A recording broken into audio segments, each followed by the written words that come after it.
Mari kita mulai dari pertanyaan besar, bagaimana menganalisis waktu tempuh perjalanan? Masalah ini terlihat rumit, tapi dengan dekomposisi, kita pecah menjadi langkah-langkah sederhana. Dari tanggal, kita bisa tahu apakah perjalanan dilakukan di hari kerja atau akhir pekan. Dari waktu keberangkatan, kita bandingkan perjalanan pada jam sibuk dan jam normal. Lalu ada jarak dan waktu tempuh, inilah dasar untuk menghitung kecepatan rata-rata. Dan terakhir, faktor eksternal, jenis jalan, kondisi lalu lintas, dan cuaca, yang semuanya ikut menentukan cepat atau lambatnya perjalanan. Dengan cara ini, masalah besar menjadi lebih mudah dipahami, langkah demi langkah.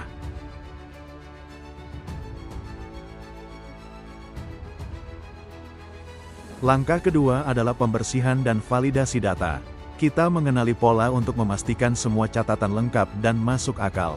Dari jarak dan waktu, kita hitung kecepatan rata-rata. Outlier ditandai, apakah itu kesalahan atau anomali nyata. Akhirnya, semua satuan diseragamkan sehingga data bersih, valid, dan siap dianalisis.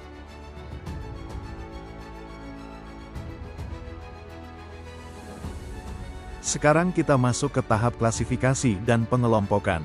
Data perjalanan yang besar ini akan lebih mudah dipahami jika kita beri label. Pertama, jarak dibagi menjadi 3 kategori, pendek untuk kurang dari 10 km, menengah untuk 10 hingga 30 km, dan jauh jika lebih dari 30 km. Kedua, waktu keberangkatan kita kelompokkan ke dalam pagi, siang, sore, dan malam. Ketiga, hari perjalanan diberi label hari kerja atau hari libur. Keempat, jenis jalan dipilah antara jalan raya dan jalan tol. Kelima, kondisi lalu lintas diklasifikasikan menjadi tinggi, sedang, dan rendah. Dari klasifikasi ini, kita bisa membuat variabel turunan.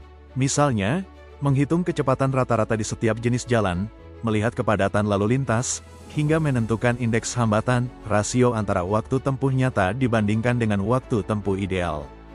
Dengan cara ini, data tidak hanya rapi, tapi juga bercerita. Kita bisa memahami pola perjalanan, membandingkan situasi, dan menarik kesimpulan dengan lebih mudah.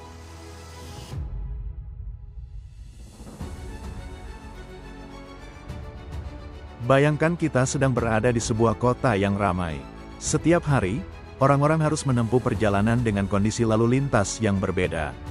Ada yang melalui jalan kota padat, ada pula yang melaju cepat di jalan tol. Dari sini, kita mencoba memahami pola perjalanan dengan cara berpikir komputasional. Langkah pertama, kita hitung rata-rata waktu tempuh PER/KILOMETER. Lalu, kita lihat seberapa besar variasinya dengan standar deviasi. Selanjutnya, kita bandingkan kecepatan rata-rata berdasarkan jenis jalan, apakah jalan kota, jalan raya, atau jalan tol. Tidak berhenti di sana, kita juga menghitung indeks hambatan. Kondisi lalu lintas, apakah rendah, sedang, tinggi, atau sangat tinggi, memberi pengaruh besar pada kecepatan dan waktu perjalanan. Semua data ini kemudian dirangkum menjadi model, mulai dari rumus sederhana hingga model dengan faktor koreksi, bahkan regresi. Dari proses ini, kita belajar bahwa perjalanan bukan hanya soal jarak, tetapi tentang bagaimana kondisi sekitar memengaruhi waktu tempuh.